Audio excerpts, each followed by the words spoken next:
이제 갈라디아서 오늘이 이제 마지막 시간입니다. 우리가 이제 갈라디아서 6장을 지금 다 받고 오늘이 마지막 시간인데, 여러분들이 갈라디아서를 쭉 읽어 나가시면서 여러분들에게 분명히 하나님께서 주신 은혜와 깨달음이 있었을 줄 확신합니다. 이번 한 주간 여러분들이 여호와로 말미암아 감사하는 한 주간이 되셨습니까? 아마 이번 주 강단 말씀의 그 본문의 내용처럼 무화과 나무가 무성하지 못한 그 현실이 되게 커 보였을 겁니다. 또 포도나무는 있는데 왜 거기에 열매가 없습니까 하면서 절대 감사하지 못하는 순간들이 여러분들에게 있었을 수도 있습니다. 밭에 먹을 것이 없고 우리의 양이 없고 외양간에 소가 없는 것이 아주 커 보이게 사단은 만듭니다. 하나님이요, 천지를 창조하실 때도 에덴 동산에 각종 나무의 실과를 만들었는데 보기에도 좋고 먹기에도 좋게 만들었습니다. 근데 사단이 하는 짓거리가 뭐냐?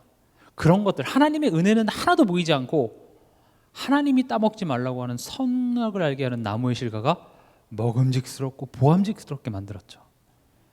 사실요, 우리 삶 속에 하나님의 은혜와 하나님의 도우심이 엄청나게 많은데 사단이 하는 일은요, 안 보이게 합니다. 화나는 것만 보입니다. 불평할 것만 보입니다. 그게 사단이 했던 일이에요. 아니, 선악을 알게 하는 나무의 실과만 먹음직스러웠냐고요? 아닙니다. 심지어 하나님이 보시기에 좋았을 정도로 에덴 동산은요, 보기에도 좋고 먹기에도 좋은 나무로 가득했습니다. 다시 말하면 우리도 우리 삶 속에 하나님의 은혜와 도우심과 축복이 가득한데 우리는 그 하나도 안 보입니다. 뭐만 보입니까? 무화과 나무가 없네요. 포도 열매가 없네요. 감사 못할 이유만 우리 삶 속에 많이 보입니다. 근데요, 하나님께서는요, 그런 사단의 활동, 사단의 발악도 허락하시는 이유가 그것을 통하여서 내게 메시지를 주고 있는 겁니다. 아, 그래, 내가 이 부분 때문에 내가 감사하지 못했구나. 그럼 반대로 뒤집어서 얘기하면 내가 그 부분만 뛰어넘으면 난 감사할 게 많아지는 것입니다. 감사하지 못했습니까? 감사하지 못하는 나의 기준이 치유되어지는 그런 한 주간 되시기 바랍니다. 우리는 여호와로 말미암아 즐거워할 수밖에 없습니다.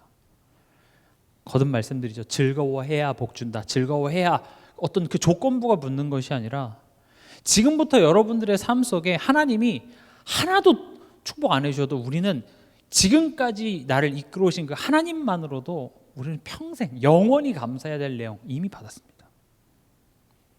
우리는 하나님으로 말미암아 기뻐하는 존재로 창조되었고 기뻐해야 될 이유가 이미 우리 안에 있는 줄 믿습니다. 그래서 나머지 신앙생활은 그것을 볼 수 있는, 그 가치를 깨달을 수 있는 눈을 열어주시옵소서. 저도 이렇게 한 주간 월화 수요일이죠. 수요일 지나면서 참 감사하고 기쁜 일로 가득하지 않았어요. 짜증나기도 하고 원망되기도 하고 후회되는 것도 많고, 그러면서 이번 주 강단 말씀을 떠올리면서 지금 방금 제가 여러분들과 나눴던 그런 내용을 제가 묵상하게 됐습니다. 그래, 맞아. 참 돌아보면 감사한 게 많은데 내가 참 이 죄인의 체질이라는 것이요, 저주받을 수밖에 없는 체질이라는 것이 안 될 것만 보는 거예요. 불평만 보는 것이죠. 여러분들에게 그런 진정한 감사가 회복되어지기 바랍니다. 오늘 갈라디아서의 마지막 시간입니다. 지난 시간에 이어서 바울이 내가 직접 글을 크게 써가면서 지금 굉장히 중요한 그 강조하는 결론에 도달합니다. 지난 시간에는 너희가 율법과 외적 행위가 아닌 오직 그리스도의 십자가만 붙들어야 된다, 이 얘기를 했죠. 이제 오늘은 그 내용을 다시 강조하는 겁니다. 똑같은 내용을 또 얘기하는데 오늘 얘기하는 게 뭡니까? 할례나 무할례가 아무것도 아니다. 오직 새로 지으심을 받는 것만이 중요하다, 이렇게 얘기합니다. 할례를 받았냐? 그럼 할례 받을 필요 없냐? 이게 중요한 게 아니라 새로 지으심을 받는 것만이 중요하다. 이게 지금 바울이 갈라디아서를 통해서 우리에게 전달하고자 하는 것입니다. 중요하다라는 말은 무슨 말이죠? 핵심이라는 겁니다. 다른 게 필요 없다는 것이 아니라 중요한 것을 알라라는 것이죠. 그래서 우리의 신앙의 핵심은요,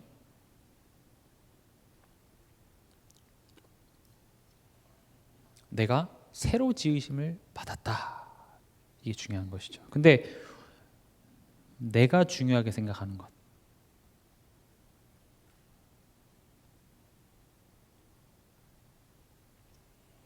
우리가 중요하게 생각하는 것은 할래? 받아야, 또는 받을 필요 없다. 이거 갖고 우리는 논쟁을 하죠. 그러니까 할례를 받아야 된다 말아야 된다 하면 우리한테 잘 와닿지가 않잖아요. 그래서 좀 우리에게 적용을 해보자면 뭐 이런 거죠. 하나님한테 복 받고 축복 받으려면, 여기서 복이라는 것은 자녀가 잘 되고 건강이 나아지고 지금 이 문제 해결되어지고 이 경제 문제가 해결되어지고 내 남편이 내 아내가 바뀌고 내 자녀가 바뀌고, 그렇게 하려면 이렇게 해야 된다 저렇게 해야 된다, 또는 그렇게 할 필요 없다 다 끝났다. 지금 우리는 거기에 초점을 두고 있거든요. 어떻습니까? 내 삶의 지긋지긋한 이 문제 어떻게 하면 해결되겠습니까? 어떻게 하면 이 답 없는 상황 속에서 내가 벗어날 수 있겠습니까? 하나님 어떻게 해야 됩니까? 이렇게 해야 된다 저렇게 해야 된다. 우린 거기 안에서 갈등이 많습니다. 그런데 지금 오늘 바울이 얘기하는 것은 새로 지으심을 받는 것만이 중요하다, 이렇게 얘기하고 있죠. 그 말은 무슨 말이냐면 내가 누군지 아는 것이 중요하다는 겁니다. 이렇게 해야 되냐 저렇게 해야 되냐 이전에 내가 누군지 아는 것, 굉장히 중요합니다. 소크라테스가 그런 말을 했죠. 너 자신을 알라. 중요하다고 생각합니다. 저는 그 소크라테스의 말이 되게 중요하다고 생각합니다. 그런데 소크라테스는 복음을 몰랐기에 내가 죄인임을 깨닫지 못했죠. 복음만이 내가 누군지를 알게 합니다. 아, 내가 죄인이었구나. 내가 구원이 필요한 존재였구나. 그걸 모릅니다. 내 남편의 어떤 문제, 내 자녀의 어떤 문제가 아니라 내가 누군지를 모르는 게 문제인 겁니다. 나도 마찬가지입니다. 내가 누군지를 모르는 거죠. 성경은 얘기하고 있습니다. 우리는 죄인이었다가 예수 그리스도로 말미암아 새로운 피조물이 되었다. 아예 법적으로 우리 신분을 십자가에서 완전히 바꾸셨죠. 우리는 새로운 피조물입니다. 우리의 믿음이 쌓여서 새로운 피조물로 되어가는 게 아니라 우리는 새로운 피조물입니다. 다시 말하면 도덕적으로 윤리적으로 조금씩 나아져가는 존재가 아니라 우리는 새로운, 완전히 새롭게 창조된 피조물이 된 것입니다. 우리가 잘 아는 로마서 6장 6절에 이렇게 써져 있습니다. 우리가 알거니와 우리의 옛사람이 예수와 함께 십자가에 못 박힌 것은, 이렇게 돼 있죠. 예수님의 십자가 사건은 단순히 그냥 예수님이 우리를 사랑하셔서 내가 너희 이마만큼 사랑해 해서 보여주는 어떤 사랑의 퍼포먼스 정도가 아니라 예수님이 십자가에 죽으셨을 때, 또 그 예수님이 성령으로 지금 나와 연합하심으로 말미암아 예수님의 십자가의 죽음이 나의 죽음으로, 또 예수님과 합해요 예수님의 부활이 나의 부활로, 그래서 우리는 새로운 피조물로 거듭난 것입니다. 제가 법적 신분이라고 얘기했습니다. 넌 이제 더 이상 죄인 아니야. 법적으로 너는 더 이상 사단에게 속한 자가 아니야. 선포해 주신 겁니다. 이게 되게 중요합니다. 근데 6절에 계속 뒤에 읽어보면 죄의 몸이 죽어 다시는 우리가 죄에게 종노릇하지 아니하려 함이니, 이렇게 되어 있습니다. 여러분들이 이제 뭐 언젠가는 로마서를 한번 할 날이 올 것입니다. 6장을 여러분들이 깊게 읽어보면 결국 예수님이 십자가에 왜 죽으셨는지, 왜 우리와 연합하여 뭘 하시려고 하는지를 이야기하고 있습니다. 복음이라는 것은요, 내가 새로운 존재가 된 것입니다. 여러분들은 죄의 종노릇할 필요 없는 사람입니다. 그런데 문제는 뭐냐면 우리의 신분은 바뀌었으나 우리가 그 내용이 없다라는 겁니다. 이 부분이 제일 중요한 부분이에요. 우리가 지금 이렇게 교단을 옮기고 이렇게 하는 것도 결국은 이 부분에 대한 올바른 이해, 이 부분에 대한 신앙의 어떤 도전, 이런 부분에 우리는 더 집중하기 위해서입니다. 예수님 십자가에서 다 끝냈어 이러면 너무 쉽습니다. 얼마나 좋습니까? 내 삶의 힘든 문제, 어려움, 이거 다 사단이 가져다 준 거야 하면 얼마나 명쾌하고 좋습니까? 그런데 그건 잘못된 해석입니다. 우리는요, 사단과 싸우는 존재가 아니라 예수 그리스도께서 마귀의 일을 이미 멸하셨습니다. 우리가 싸워야 될 대상은 우리가 사단과 싸우는 것이 아니라 나의 죄성. 물론 사단이 끊임없이 우리를 속이러 오지만 우리는 속지 않으면 되는 겁니다. 사단을 대적하는 방법이 뭡니까? 믿음을 굳건하게 하랍니다. 사단이 여러분들의 운명을 쥐락펴락하지 못합니다. 우리 안에 더 이상 죄의 종노릇할 필요 없는데 자꾸 죄의 종노릇하러 돌아가려는 나의 옛 구습을 따르는 내 체질과의 싸움인 것입니다. 쉽게 예를 들어보면 이제 광야에 나와서 바로랑 싸우는 게 아니라니까요. 이집트 병사랑 싸우는 게 아니에요. 근데 이집트 때 노예로 살았던 그 나의 체질, 하나님 없이 살았을 때 나의 그 체질과 싸우는 겁니다. 뭐 일만 생기면 돌아가자. 하나님 없는 자 같이 살잖아요. 그런 생각과 그런 사고방식이 이집트 안에 살았을 때는 문제되지 않습니다. 그렇죠? 근데 더 이상 너네 이집트 노예가 아닌데 이집트 노예 같이 자꾸 생활을 하고 있으니, 그래서 지금 로마서 6장 6절에 이렇게 얘기를 하는 겁니다.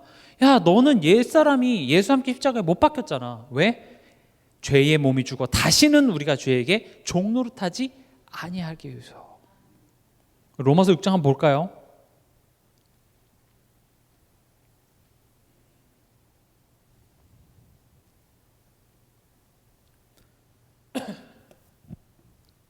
(9절도) 한번 보겠습니다. 8절부터 보겠습니다. 만일 우리가 그리스도와 함께 죽었으면 또한 그와 함께 살 줄을 믿노니. 여기까지요. 지금 우리가 예수와 함께 죽었고 예수와 함께 살았다, 이 이야기는 많이 들었지만 이제 보세요. 9절은 이는 앞에 왜 그렇게 했냐면, 왜냐하면 이 말입니다. 왜냐하면 그리스도께서 죽은 자 가운데서 살아나셨음에 다시 죽지 아니하시고 사망이 다시 그를 주장하지 못할 줄을 알미로라. 지금 이 말이 무슨 말이냐면, 너희를 지옥만 면해주고 천국 가는 정도가 아니라 사망이 너를 주장하는 그 인생 속에서 우리를 건져내 주겠다는 겁니다. 10절도 볼게요. 그가 죽으심은 죄에 대하여 단번에 죽으심이요 그가 살아계심은 하나님께 대하여 살아계심이니, 이와 같이 너희도 너희 자신을 죄에 대하여는 죽은 자요 그리스도 예수 안에서 하나님께 대하여는 살아있는 자로 여길지어다. 지금 예수님이 죄에 대하여 죽으시고 하나님께 대하여 살아나신 것처럼 너희도 죄에 대하여 죽은 자다. 여기서 죄에 대하여 죽었다라는 말이 좀 모호합니다. 그래서 항상 제가 죄를 설명하죠. 죄는 뭐냐? 하나님을 떠난 상태입니다. 그럼 죄에 대하여 죽은 자라는 말은 하나님 없는 자 같이 굴지 말라, 이 말입니다.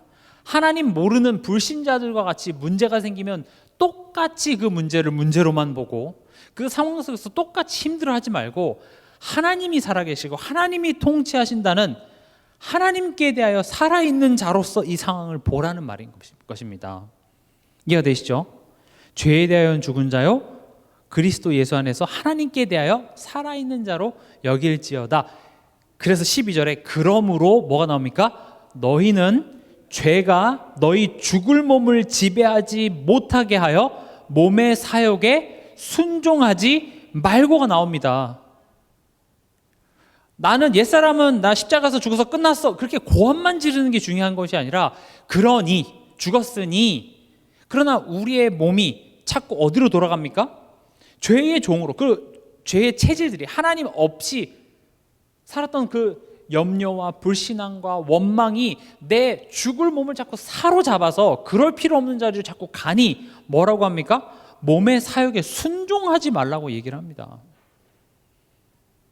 신앙생활은요, 고함만 질러서 올바른 지식의 내용을 말만 해서 되는 것이 아니라 실제적으로 이런 순종과 도전이 필요한 것입니다.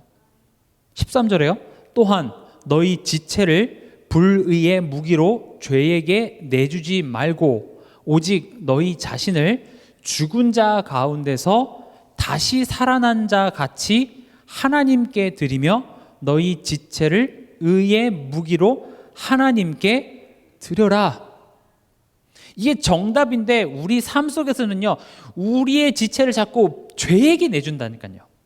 염려하는 자리, 원망하는 자리, 눈에 보이는 그런 환경과 여러 가지 사람들 소리에 하나님을 소망하고 하나님 하실 일을 내가 알기 원하기보다는 그냥 내가 판단해서 이래 갖고는 안 되겠는데 하면서 내가 계획을 갖고 내 뜻대로 결정을 하고 내가 생각하고 이 모든 것들이 내 몸을 지금 불의에게 내주고 있는 거예요. 우린 그런지도 모른다니까요. 근데 죽은 자 가운데서 예수님께서 부활하신 것처럼 너희는 그럴 필요 없어. 그래서 오히려 우리 지체를 의의 무기로 하나님께 드리래요. 이게 신앙생활입니다. 이 싸움이에요. 계속 죄에게 내 몸을 드렸던 거기에서 하나님께서 다시 돌이켜서 하나님께 드리는. 그래서 이번 달 키워드 기쁨의 순종이죠. 기쁨의 순종이라는 게 뭐냐? 내 삶을, 내 시간을, 내 에너지를 복음을 위해, 하나님을 위해, 교회를 위해 내가 기쁨으로 드릴 수 있는 그 훈련하는 겁니다. 왜냐? 그것을 하나님을 위해 드리지 않는 그 시간은요, 절대 좋은 곳에 드리지가 않고 있거든요. 심지어 내게 도움도 되지 않습니다. 내 감정 소모만 되고 돈을 쓰면서도 내가 속상하고 화가 나는, 후회만 남는 그런 선택을 우린 계속하고 있으니, 그러나 지금 우리 수준으로는 눈에 보이지가 않으니까요.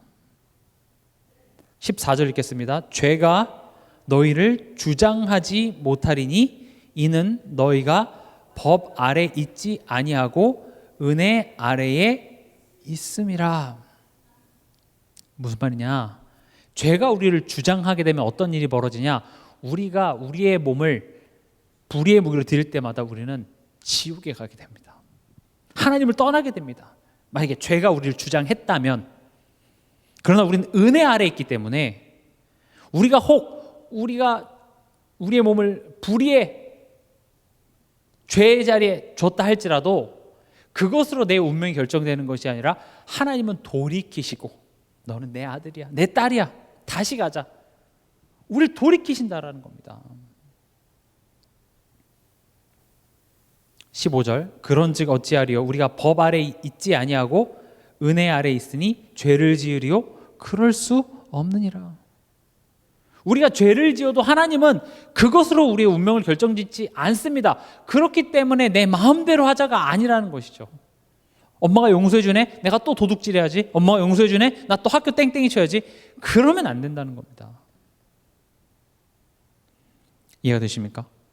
우리가 새로운 피조물이 됐다라는 것은, 맞아요, 우리가 머리로 그래, 예수와 함께 내가 십자가에 죽어서 이제 나는 더 이상 그 죄인 사단에게 종되었던 내가 아니구나 라고 지적으로 머리로 동의하는 것도 되게 중요합니다. 하나님 은혜 없으면 안 돼요.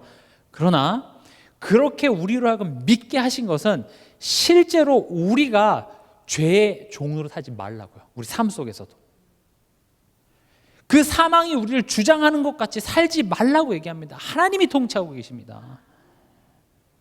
여러분들의 가문과 가정, 여러분들을 구원했다는 말 자체가 여러분들의 가문에 내려오는 그 저주를 내가 너를 통하여 끊어내겠다고 얘기하는 겁니다.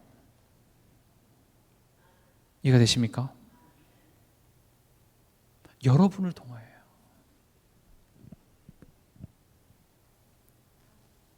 내가 누군지 아시기 바랍니다. 여러분들 귀한 사람들입니다. 지금 당장 내가 가정에서 내가 할 수 있는 게 아무것도 없는 것 같죠? 내가 여기서 막 기도하고 그래도 집에 가도 아무것도 안 변하는 것 같은 그런 현실이 답답하기도 하시죠? 괜찮습니다. 눈에 보이지 않지만 하나님께서는 지금 일하고 계십니다. 먼저 하나님께서는 내 안에 이 그리스도로 인한 기쁨과 감사를 내 안에 가득 채우기 원하십니다. 노아가 100년이나 방주를 지었습니다. 그 100년이라는 세월은 참 쉽지 않았습니다. 미친노인이라고 얼마나 욕을 많이 먹겠어요. 산 위에다가 방주를 짓고. 그런데 결국 그 노아가 지은 방주 안에 가족들이 탑니다. 지금 당장 내가 막 내 마음대로 바꾸고 근데 잘 안 되는 것 때문에 너무 답답해하지 마세요. 오히려요, 그런 과정이 있는 이유가 나 때문인 겁니다. 하나님의 원리, 하나님의 창조의 원리만 봐도 생명이신 하나님으로부터 코에 생기를 불어넣었잖아요. 생명의 근원이 하나님으로부터 인간에게 갔기 때문에 인간은 하나님으로 말미암아 살아가야 됩니다. 에덴 동산에서 흘러나오는 물줄기로 모든 생명이 살아가듯이 여러분들을 통하여서 여러분들에게 있는 그 생명, 기쁨, 감사, 여유, 평안, 그것이 상대방에게로 흘러가게 되어 있습니다. 그걸 보고 만남의 축복이라고 합니다. 우리가 흔히 생각하는 만남의 축복은 뭡니까? 귀인을 만나는 거죠. 내가 이렇게 어려운데 하나님 만남의 축복 주시옵소서. 그럼 누가 이 빚을 갚아주고 이 문제를 해결해 줄 어떤 해결사를 원합니다. 그런데 성경이 말하는 만남의 축복은 너로 말미암아입니다. 너가 복이 되게 해서 너 때문에 다른 사람이 이득 보게 할 거야.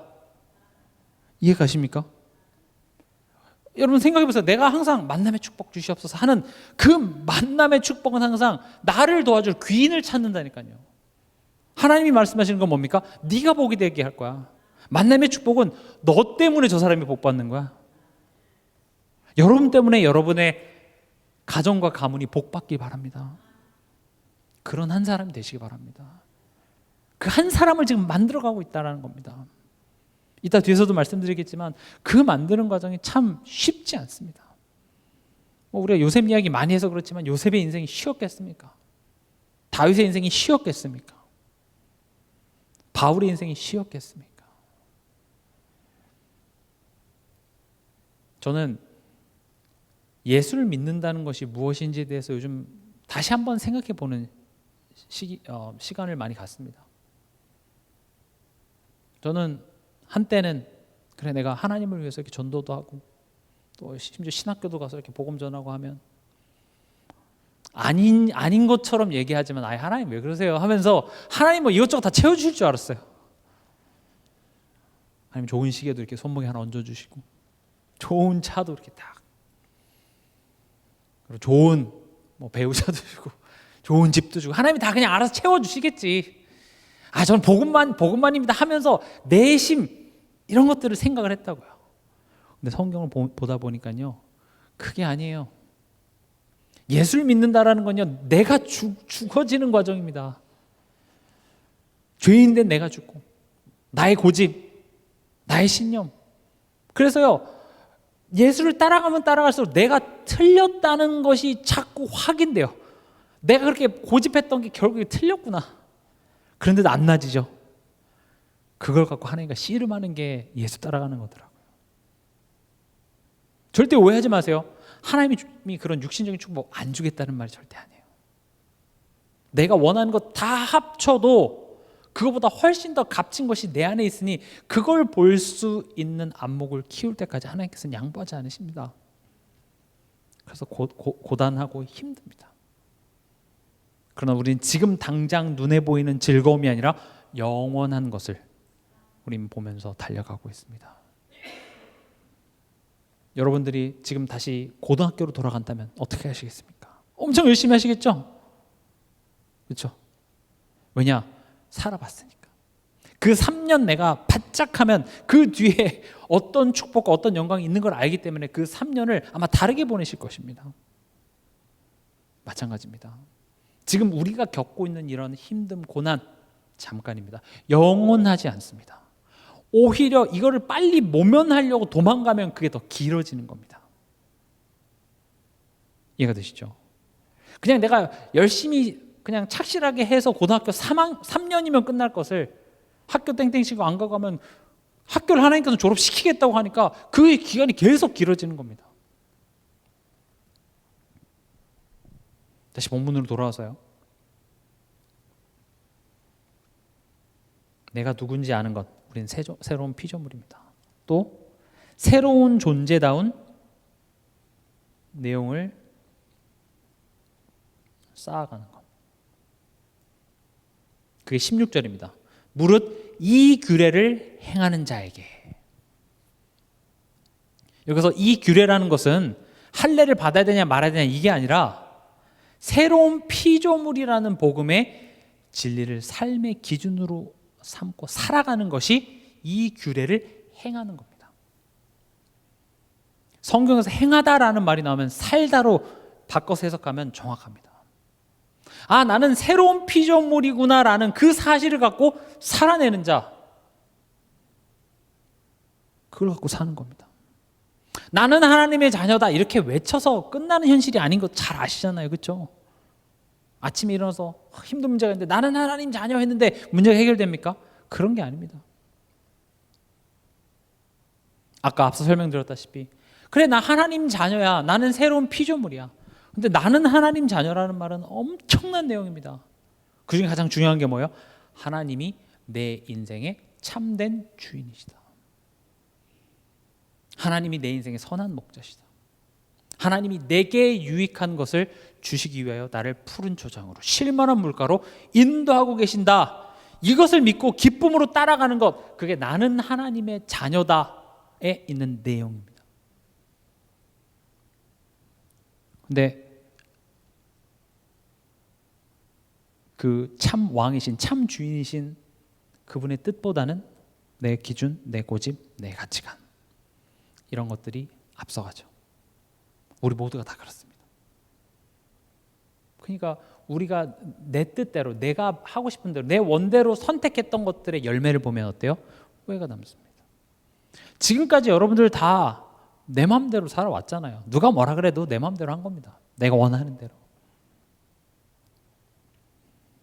그럼 지금까지 내 삶의 열매만 봐도 이게 내 마음대로 해서 되는 게 아니구나. 저는 그런 제안을 한번 하고 싶어요. 내 뜻대로, 내 판단이 맞다고 생각하시는 분은요, 지금 당장 전 재산을 싹 다 팔아가지고 주식에 한번 투자해 보세요. 한 10번만 해보면 내 판단이 틀리구나를 알 거예요.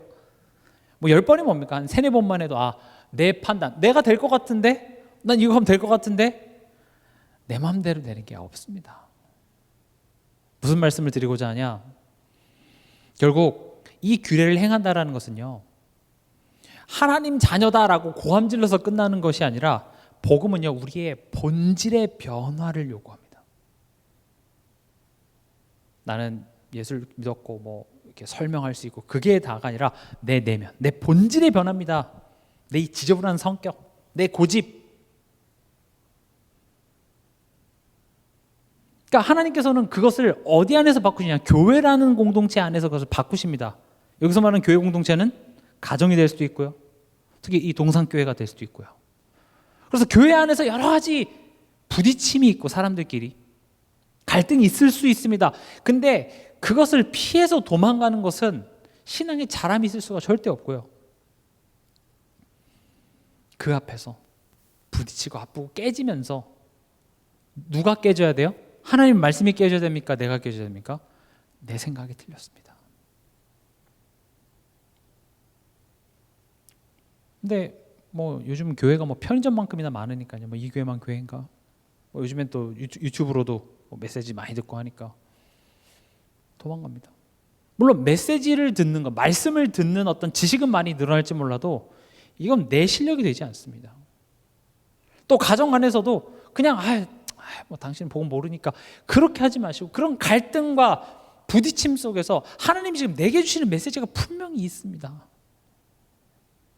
근데 우리의 마음은 하나님이 내게 주시는 메시지 뜻을 듣기보다는 상대방에 대한 원망이 더 크게 일어나는 게 우리 현실이에요. 저는 과연 잘 될까요? 저도 안 돼요. 차라리 그냥 뭐 악마 같은 게 나타나서 악마에게 씌어서 저랬다라고, 그래서 악마 나쁜 놈, 사단 나쁜 놈 이래버리면 쉽죠. 근데 하나님은 이걸 모두 사단에게 씌워갖고 사단 꺾으라고 지금 하는 게 아니라 그것을 통해서 지금 우리의 내면의 본질을 아예 바꾸고자 하는 겁니다. 많이 깨져야 됩니다. 야곱은 몇 번 깨졌을까요? 아브라함은 몇 번 아브라함의 약점이 하나님 앞에 드러나고 하나님한테 혼나고 돌아가는 길을 겪었을까요? 그래서 성령이 우리와 함께 계시는 것입니다. 그래서 우리 교회 공동체가 있는 겁니다. 저도 연약합니다. 그래서 여러분들이 저를 위해서 기도해 주세요.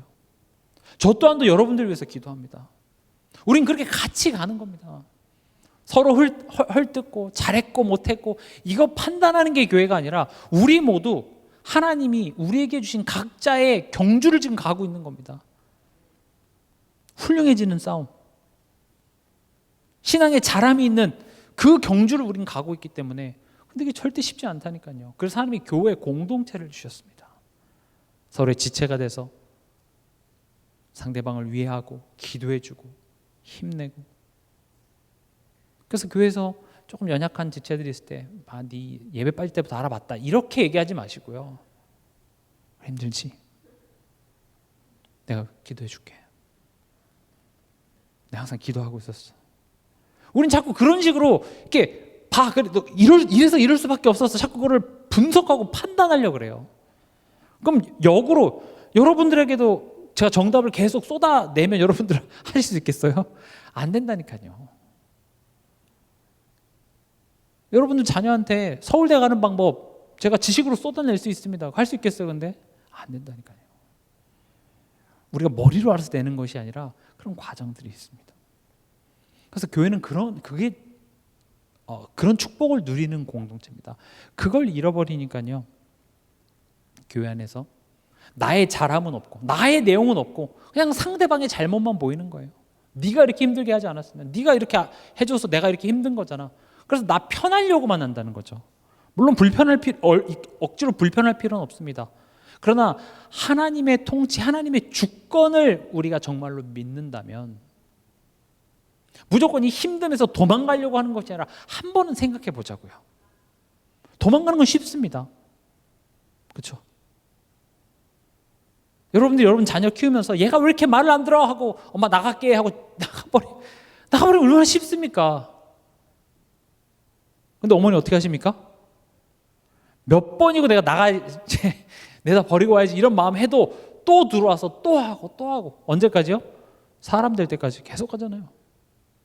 그렇죠? 절대 포기가 안 되죠, 마음속에. 그게 모성애가 하나님이 넣어주신 마음이에요. 왜요? 하나님의 마음을 설명하려고. 여러분 자녀에게만큼은 절대 포기되지 않는 그 마음 있죠? 그게 하나님에게, 나에게 있는 건 똑같아요. 옆집에는 안 하는데 학교 선생님 이상해, 우리 학교 좀 이상한 것 같아. 그래 알겠어, 근데 넌 숙제해 빨리. 난 그래서 시험 이거 아닌 것 같고 우리나라 교육이 별로야, 나 유학을 가야 되겠어. 쓸데없는 소리 하지 말고 빨리 숙제해. 이렇게 되는 것이죠. 그래서 복음은요, 우리의 본질을 변화시키는 것. 그러니까 지금 오늘 읽었던 게 할례나 무할례가 아무것도 아니라도 오직 새로 지으심을 받는 것만이 중요하니라.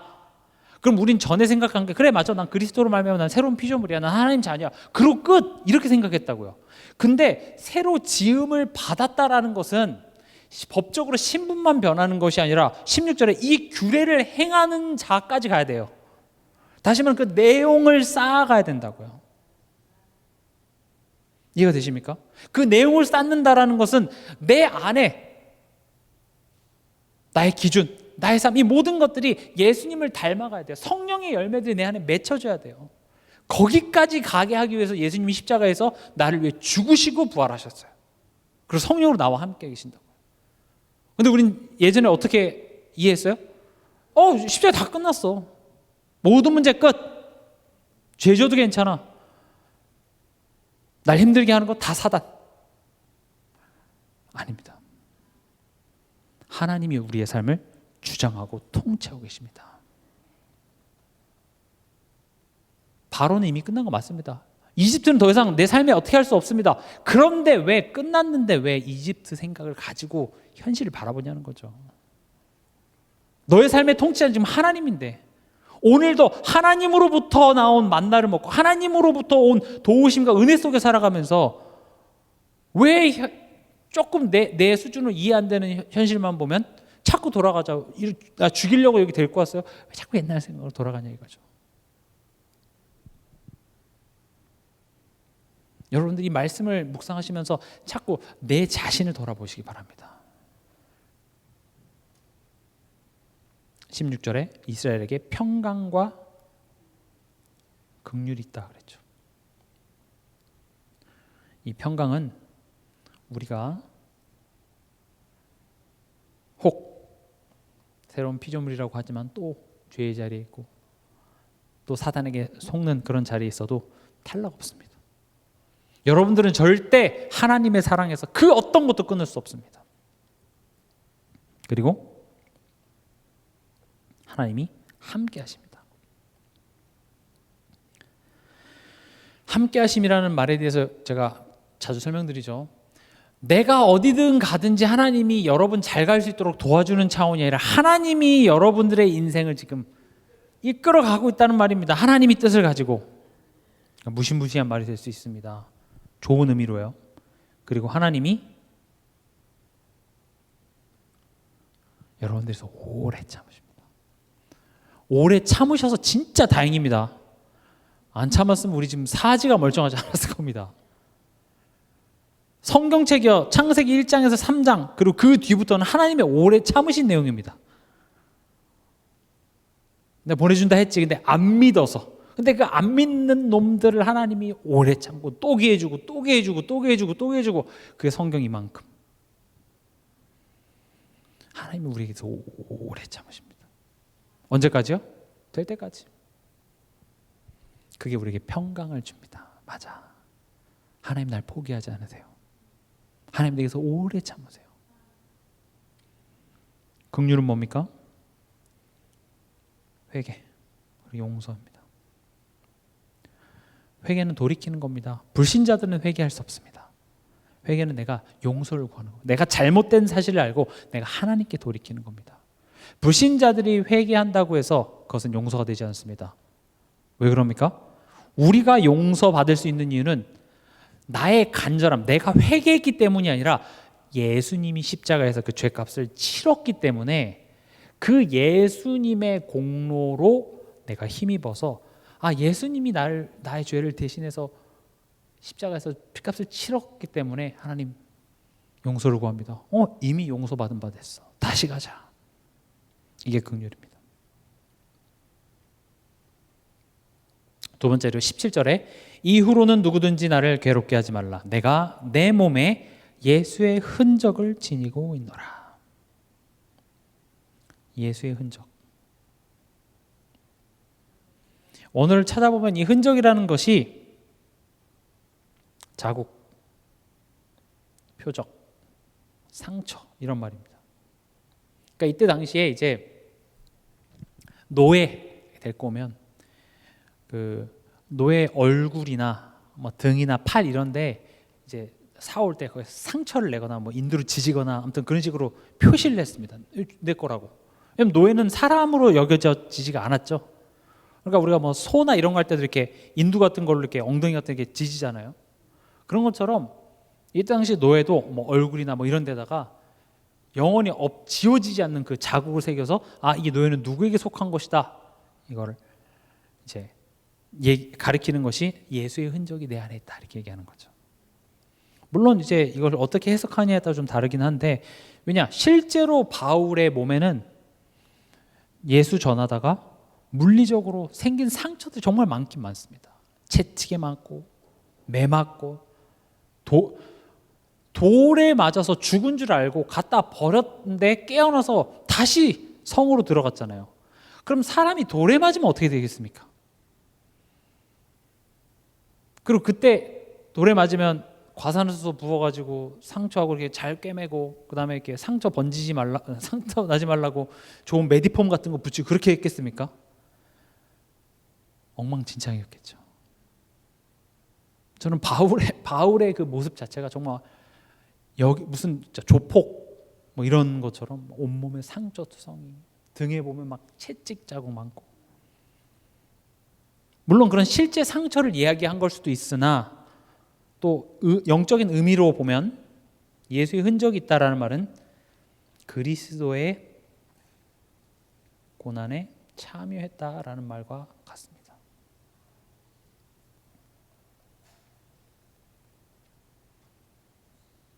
이 그리스도의 고난에 참여하는 그 목적지는 어디입니까?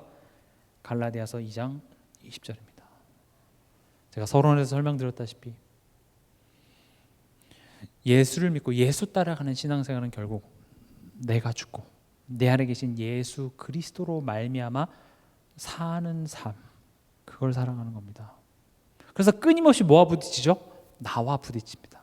내 생각, 내 기대, 내 바램, 이게 현실과 계속 부닥칩니다. 그래서 우리는 어떻게든지 하나님 비위를 맞춰서 내 바램대로, 내가 희망했던 대로, 내 소망했던 대로 현실이 흘러가기를 원하나 자꾸 그걸 뒤집어내십니다. 왜요? 내가 사는 것이 아니라 내 안에 계신 그리스도를 믿는 믿음 안에서 우리는 살아가기 때문에. 에베소 1장 6절에 하나님의 은혜의 영광을 찬송하는 자, 이게 목적지입니다. 이번 주 강단 말씀의 본문도 하박국서 3장 17절 18절. 무화과 나무가 무성하지 못하고 포도나무 열매가 없고 감람나무는 소출이 없고 밭에 먹을 것이 없어도 우리의 양이 없고 외양간에 소가 없을지라도 나는 여호와로 말미암아 즐거워하며 나의 구원의 하나님으로 말미암아 기뻐하리로다. 하나님이 우리 삶에 만들려고 하는 게 이겁니다. 저는 이게 싫었어요. 좀 그래도 하나님, 좀 편하게 즐겁게 좀 가면 안 되겠습니까? 꼭 그렇게까지 해야 되겠습니까? 그럼 하나님으로 말미암아 기뻐하지 않고 세상의 것으로 기뻐하는 자리에 가보니 거기에 기쁨이 없더라고요. 제가 같이 운동하는 분 중에서 이제 그 병원에서 일하시는 분이 있는데, 이제 병원에 입원하면 이렇게 정신적인 어떤 뭐 병력이나 약을 먹는 것을 무조건적으로 기록하게 돼 있나 봐요. 근데 요즘 20, 30대 보면 거의 대부분 다 정신과 약을 다 먹고 있다 그래요. 물론 좀 요즘 것들이 정신 상태가 이상해서 먹는 게 아니라 원래는 더 많은데 이제 그것을 정신과 찾아가는 게 더 이상 그런 선입견이 많이 없어졌기 때문에 이게 많이 찾아가서 그렇게 된 것이죠. 세상에는요 그렇게 기쁠 것이 없습니다. 그래도 우린 그런 게 좋죠. 그래도 조금만 더. 아닙니다. 하나님보다 좋은 것은 없습니다. 주 예수보다 더 귀한 것은 없네요. 그런 찬양의 고백이 나의 고백이 되길 원합니다. 그러면서 한편은 그래도 하나님 조금만 좀 이거 좀 잘하셨으면 좋겠고 계속 그 싸움을 싸우는 거예요. 계속. 언제까지요? 주님 오실 때까지. 이게 완벽하게 완성된 사람은 없습니다. 언제 완성되냐? 예수님이 오실 때까지 완성됩니다. 그러나 성령이 우리 안에 계셔서 이제는 9대 1이었다면 이제는 점점 하나님으로 말미암아 기뻐집니다. 여러분들의 인생의 끝에 갔을 때 아무것도 보이지 않고 주만 보이고 하나님으로 말미암아 기뻐하는 그 인생이 축복된 인생입니다. 내가 돈을 많이 벌어서 재산을 축적해서 그 재산을 가지고 자녀들이 싸우고 다투고 많습니다. 끝까지 불안해서. 우린 복된 인생입니다. 지금 당장만 보면 힘들고 어렵지만 우린 정말 감사한 인생입니다.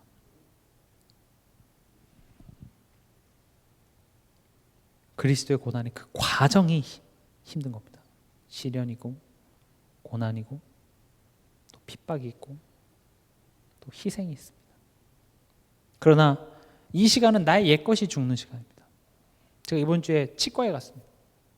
치과에 가서 뭐 했냐? 스케일링을 받았습니다. 저는 1년에 한 번씩 그 치과 스케일링을 받는데, 스케일링이 뭐죠? 잇몸에 있는 치석을, 이빨에 있는 그 치석을 제거하는 거죠. 근데 그 치석을 제거하는 과정이 유쾌합니까? 불쾌합니까? 굉장히 불쾌하죠. 그 날카로운 막 찌익 소리 나고, 그리고 막 물이 계속 나오잖아요. 그럼 잘못하면 그 이렇게 석션기로 물이 이렇게 빨아줘야 되는데 잘못해서 먹기도 하면 이거 먹었다 이렇게 하기도 하고, 입을 계속 몇십 분 동안 이렇게 벌리고 있어야 되니까 막 턱도 아프고. 근데 그거 제거해야 됩니다.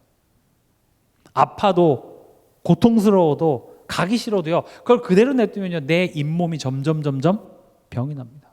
왜냐, 그 치석에 보면 그 치석이 그 구멍이 뽕뽕뽕 뚫려 있어서 거기 안에 음식 찌꺼기나 이런 게 다 들어가 가지고 거기서 세균이 번식하는 겁니다. 그래서 치석은 정기적으로 제거를 해주는 것이 이 몸에 좋습니다. 그리스도의 고난에 참여한다라는 것은 고생해야, 고진감래처럼 고생 끝에 낙이 온다는 게 아니라 내게 유익하지 않는 것을 잘라내고 제거하는 시간은 고통스러우나 그것이 결국 우리에게 유익하다. 때로는 복음 때문에 가족 간의 갈등을 겪기도 합니다. 직장에 문제가 있을 수도 있습니다. 또 우리가 복음 사역하고 전하는 그 과정 속에서 피곤하기도 하고 감기에 걸리기도 하고 경제적 손실을 얻기도 하고 오해받기도 하고 배신을 얻기도 하고 내가 참 저 사람을 위해서 간절히 했는데 저 사람이 그냥 마음 바꿔서 가버리기도 하고 또 교회 안에서 보이지 않게 수고와 헌신하고 이게 다 그리스도의 고난에 참여하는 겁니다. 그러나 여기에 하나님의 신비가 있습니다.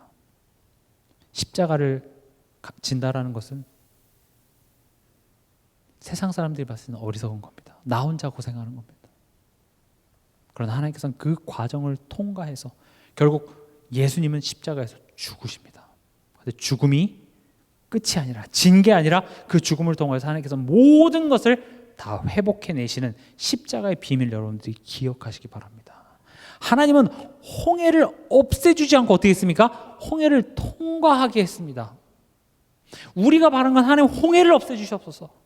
산을 들어서 내 앞을 가로막고 있는 그 산을 없애달라고 얘기하는데 하나님은 그 홍해를 통과합니다. 풀무불을 없애주는 것이 아니라 풀무불 속으로 걸어 들어가게 하시죠.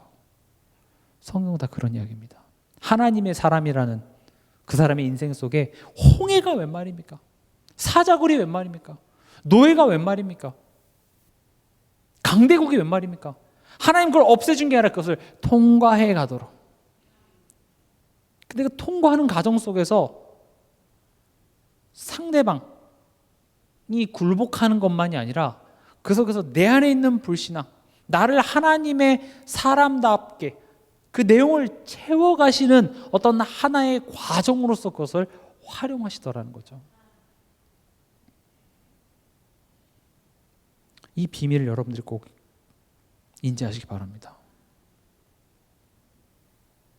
마지막으로 우리 같이 한번 찾아보겠습니다. 골로새서 1장 23절에서 25절입니다.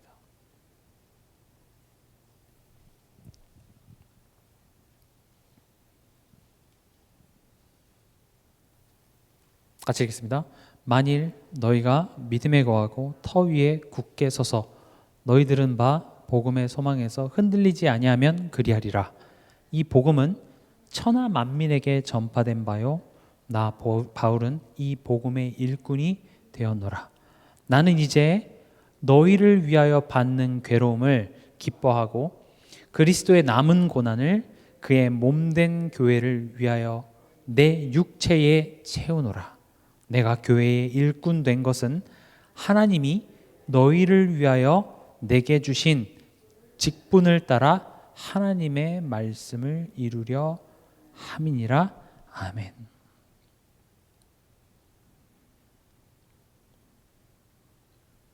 결국 지금 예수의 흔적이 내 안에 있다라는 말은요, 복음의 일꾼이 되는 과정 속에서 필연적인 겁니다. 바울은 뭐라고 합니까? 너희를 위하여 받는 괴로움을 기뻐합니다. 그리스도의 남은 고난을 그의 몸된 교회를 위하여 내 육체에 채운다고 얘기합니다. 진정한 복음의 일꾼은요, 교회 안에서 누군가를 위해서 내가 조금 더 가는 겁니다. 다 나만 편하려고 하죠. 진정한 복음의 일꾼, 하나님의 그 사랑으로 내게 거저 주신 이 사랑의 은혜로 말미암아 그 감사함으로 말미암아 내가 또 누군가를 위하여 희생하고 봉사하고 그것을 기뻐할 수 있는 사람.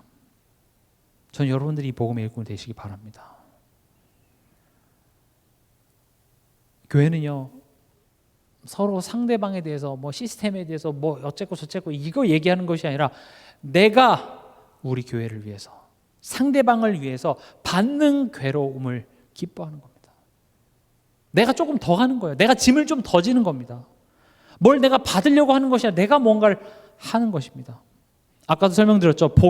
만남의 축복이라는 것이 그 상대방을 통해서 내가 복을 받는 것이 아니라 내가 복이 돼서 내가 오히려 돕는 것입니다. 저는 이 골로새서 1장 24절에 이 내용을 묵상하면서 참 마음에 많은 울림이 있었습니다. 아, 그렇구나. 때로는 내가 씨를 막 열심히 뿌리고 해도 그 결과가 좋지 않으면 속상하기도 하고 배신감이 느껴지기도 하고, 그렇죠. 내가 열심히 한 건데 거기에 대한 결과가 좋지 않으면 실망스럽죠. 그러나 씨앗을 뿌렸으나 그것을 자라게 하시는 이는 누굽니까? 하나님이십니다. 하나님에 대해 하나님께서는 그걸 가장 아름답게 자라나게 하실 것입니다. 그래서 저는 묵묵히 씨앗을 뿌리는 겁니다. 묵묵히 우리가 말씀 앞에 서서 지금 몇백 명, 몇천 명이 앉아 있는 건 아니지만 진짜 여러분 한 사람 한 사람 생각하면서 밤을 새워가면서 말씀을 준비합니다. 그리고 이 말씀이 여러분들의 심령에 닿길 원합니다. 이 성경이 우리에게 주고자 하는 그 메시지가 여러분들의 삶에, 여러분들의 생각에, 여러분들의 심령에 꽂혀져서 그냥 눈에 보이는 것으로 따라가는 그냥 무늬만 크리스천이 아니라 정말 그리스도의 고난에 참여하는 참된 그리스도인이 되길 바랍니다.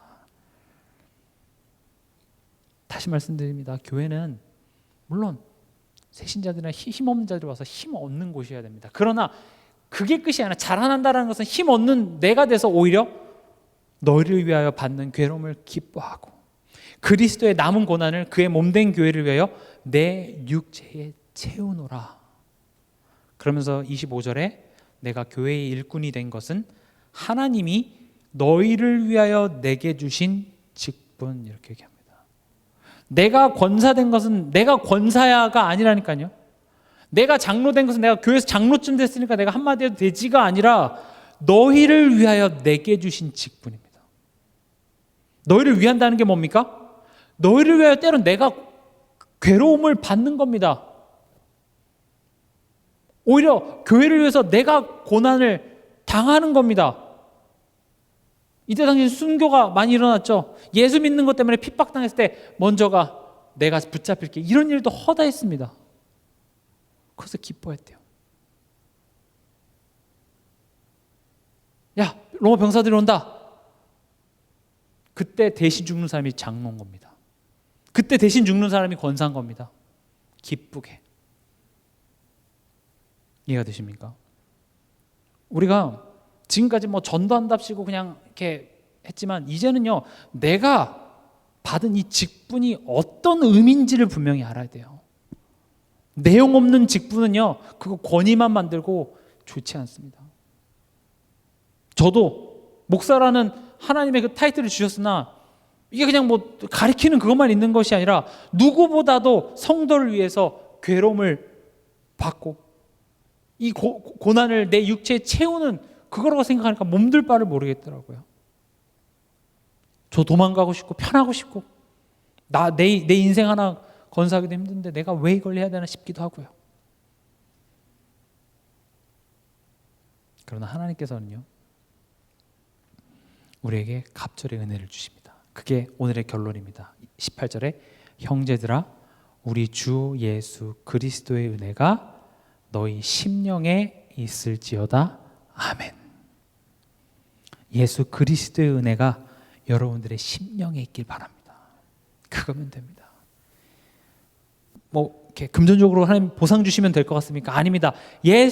우리 주 예수 그리스도의 은혜가 우리 심령 안에 있으면 못할 것이 없습니다.